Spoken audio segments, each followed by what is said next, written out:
Magandang umaga po ulit. Dadagdagan ko lang po yung panawagan. Kasi kay Vice President, kasi po, hindi po ito para konsensya. Kasi ang nakikita ko pagka lumala itong sitwasyon ngayon, magiging laganap na laganap ang kahirapan. Ang nabibisualize ko yung mga supermarket, nilulut. Pag mayroong isang nangyaring ganyang pangyayari, kakalat yan sa iba't ibang dako ng Pilipinas. Ang mangyayari, magpapatayan ng mga Pilipino. Civil war.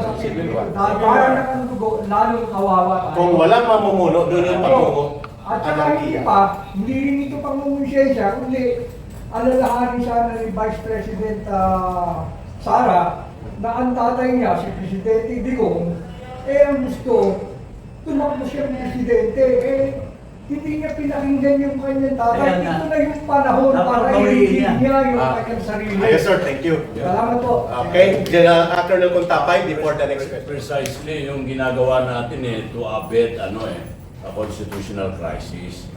Nasa Vice President, she should stand up before anything will happen na hindi karapat-dapat na nangyari. Constitutional crisis na nga sa Senado. Senate, sa Senate. Klaro po. Nagkaroon ng civil law sa lalo. At maganda yung binanggit ni Congressman Ching yan, which brings us to the point. Sherwin Gatchalian must resign now. Read the column of Bobby Tiglao. He is protecting yung mga anomalya ng pamilya niya using ang kanyang pagpagamit kay Marcos para maging Senate President. Apat po ang malaking issue doon ngayong araw na to. 34 billion na kontrata niya sa gobyerno, pilit nilang palulusutin sa reclamation waterfront project sa Manila Bay. At ito ang bargain sa kanya, yung ni Marcos na matutuloy na. 34.2 billion. Number 2, niloko nila ang gobyerno by selling to the government Express Savings Bank Incorporated sa Laguna, losing at bankrupt na bangko binili ng LOA, ng Local Water Utilities Administration. Ang lugi ng gobyerno ngayon 1 billion. 3, ngayon ko lang nalaman, may utang sila sa SSS. Kasama kayo dyan. Pawis at dugo ito na hindi nila binayaran, nag-default sila.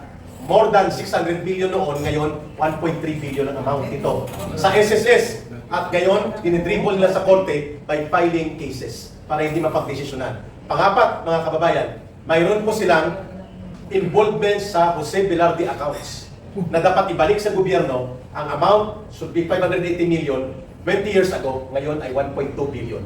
Lahat ng ito ay mga bagahin na bitbit ni Sherwin Gatchalian. Kaya ang sinasabi ni Congressman Jing Paras, ang Senado compromised. Walang silbi at para yan may rectify, palayasin dapat yan, hindi lamang ang Tulfo Brothers na mga Air Force. Bakit Air Force ang Tulfo Brothers? Kasi 99% air, 1% force. Meron helicopter ang country and Republic Act 3019. So this is a challenge to Senator Erwin Tulfo, and I'm challenging him as a citizen and as a taxpayer to show evidence of lawfully acquired wealth. Is bending the law a crime? Huh? Bending the law. Bending the law to me, Is crime. as a lawyer, is no other than violating the law. Of course, it's a crime if it is a criminal act.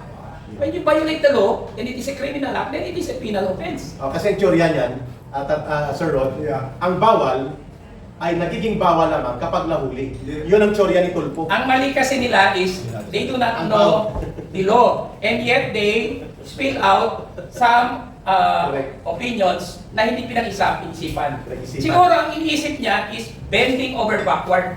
Bending over backward is not violating the law. We use that as lawyers. Flexibility. Flexibility, and that is allowed. That is legal. Bending the law is no other than violating the law. So, Senator Erwin Tulfo, you better know the distinction between bending the law and bending over backward. Sige. Ang isang pwede pagtresan niya, yung magkano income tax ang binayad niya, yearly income tax. Isang magandang ebidensya yan. Kung talaga Pag hindi mapaliwanag. pag hindi niya mapaliwanag, saan ang galing. isa yan ng ebidensya laban sa kanya, doon sa dineclare niya. Pati si Ping Lacson, ganun din. Ganun din. From a mere 18 million or 21 million something, 50 million. naging 280 million. Saan ito nang galing? Di ba?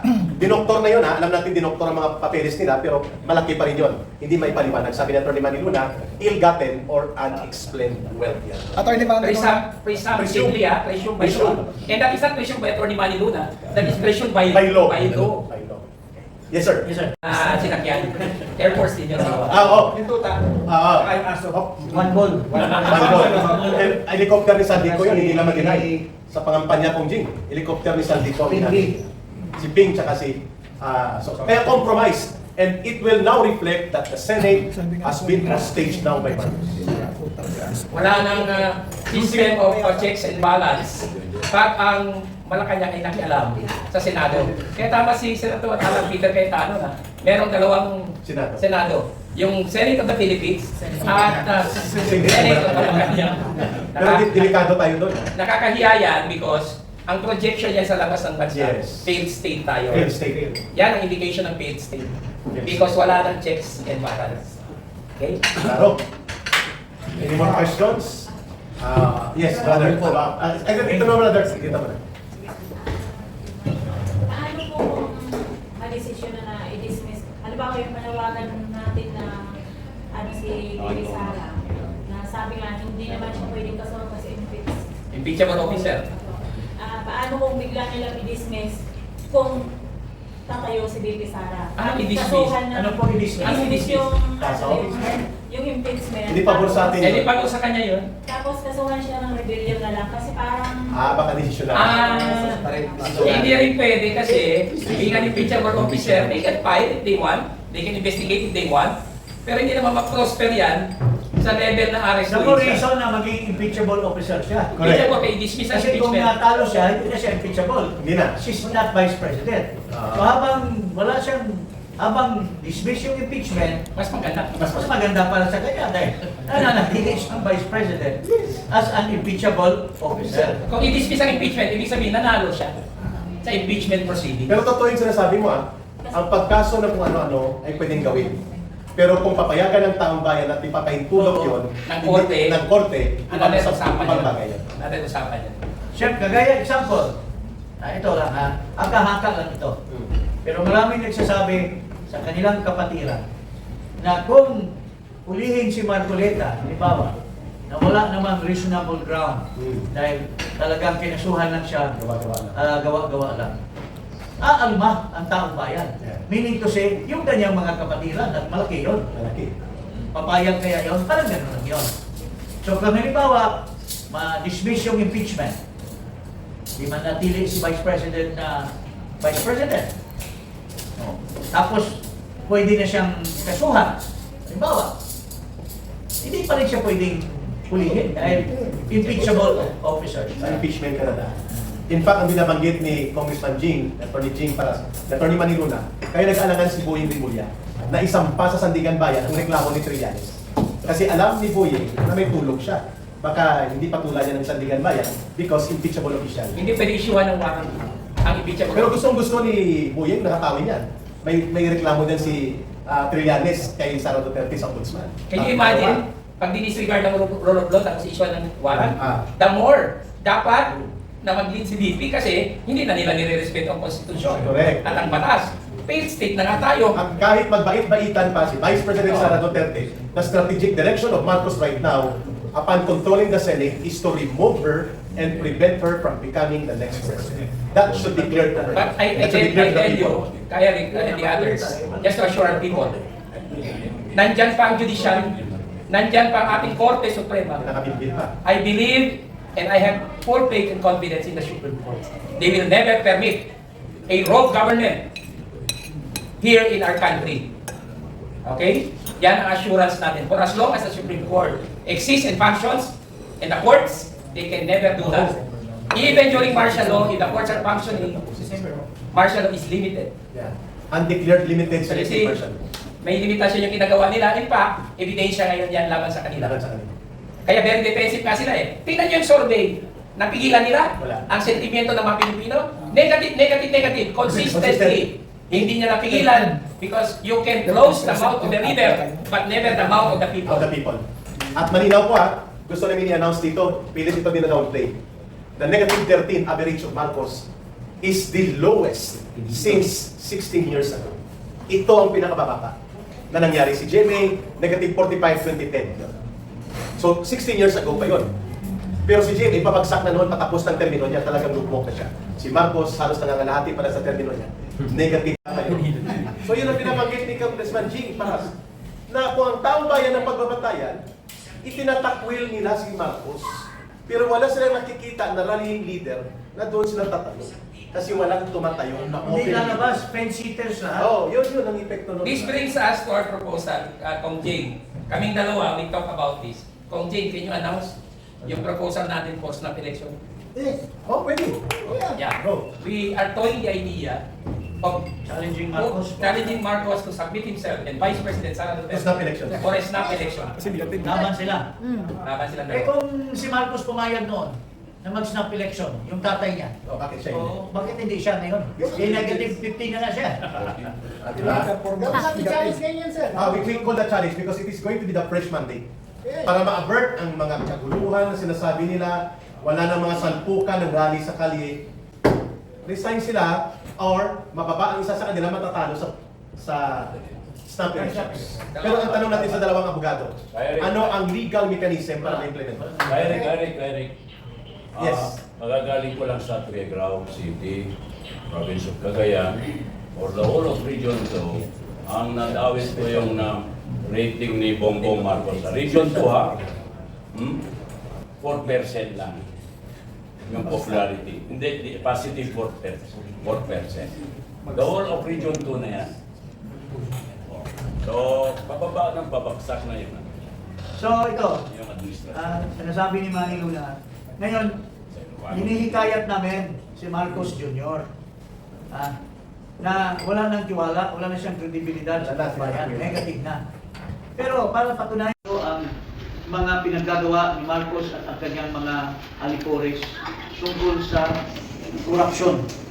Pero biglang siya mismo ang nananawagan na mahiya naman kayo.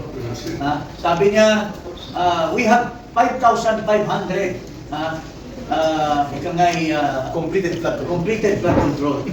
Pero ang Diyos ay binabantayan lang siya, pinabuhos na gusto yung ulan at nagkaroon ng bistado. Nabistado si Marcos at sinasabi naman niya, mahiya naman kayo kasi wala palang flood control projects na pinagyayabang niya. So doon pa lang, bumuhos na ang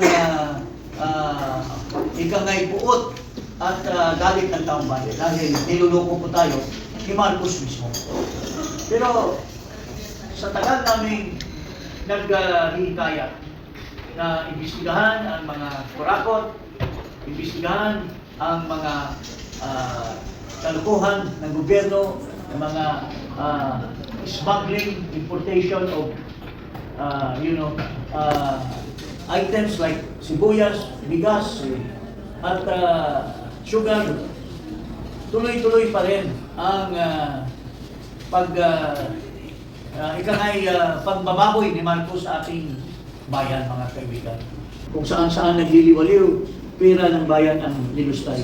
So, yun po ang dinidenounce namin magmula ng 2023. Pero dahil sa watak-watak ang ating mga kababayan, iba-ibang organisasyon, iba-ibang, wala pong unifying leader, ika nga. Yes. So kami po ay nananawagan kasi ang ating Vice President, tinitingala naming leader, nag-proclaim siya na tatakbo siya ng maging presidente sa susunod na halalan. Pero habang parating tayo doon sa 2028, umaapaw ang mga pasakit ni Marcos sa taong bayan. Parang lubog na. We are considering ourselves a failed state already. So, kailangan na po na ma-unify ang ating mga kababayan.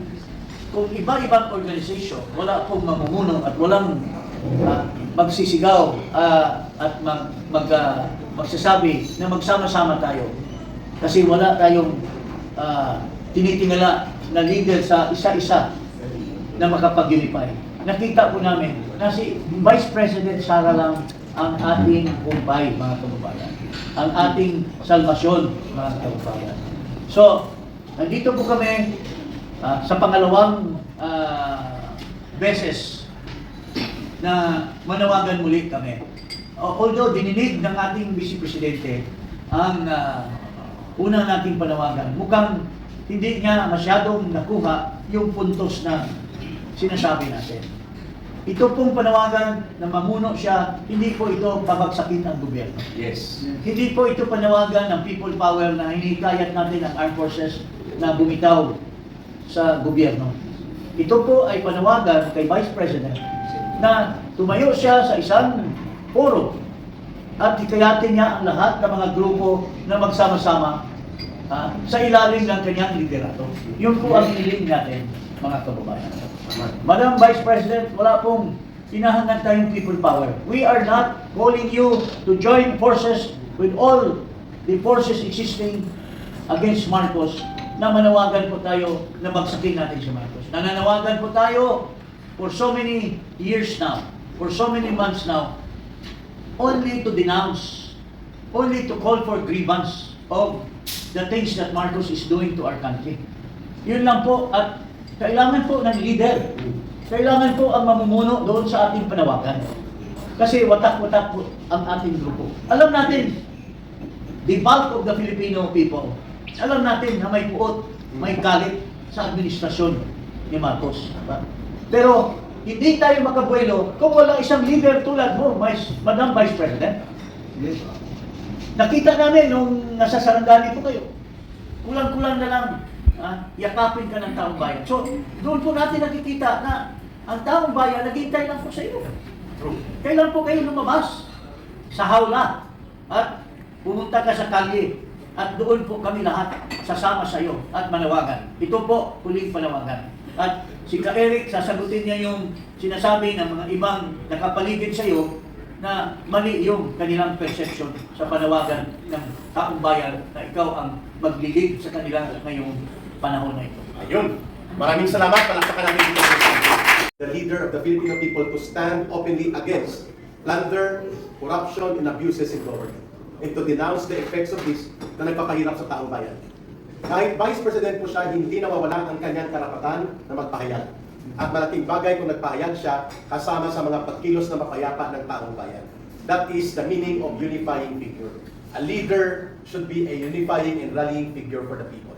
Not to denounce simply the government or overthrow, but rather constructively propose an agenda that will benefit the people against sa kabulukan ng kasalukuyang gobyerno. Pangalawa naming agenda, kung bakit namin nag-a-appeal kami, ang tawag na namin dito, conscience call to the Vice President, na hindi pwede na ang mga opisyal ng gobyerno ay manahimik o mag-alangan at maging tentative na manindigan kasama ang taong bayan. Bakit?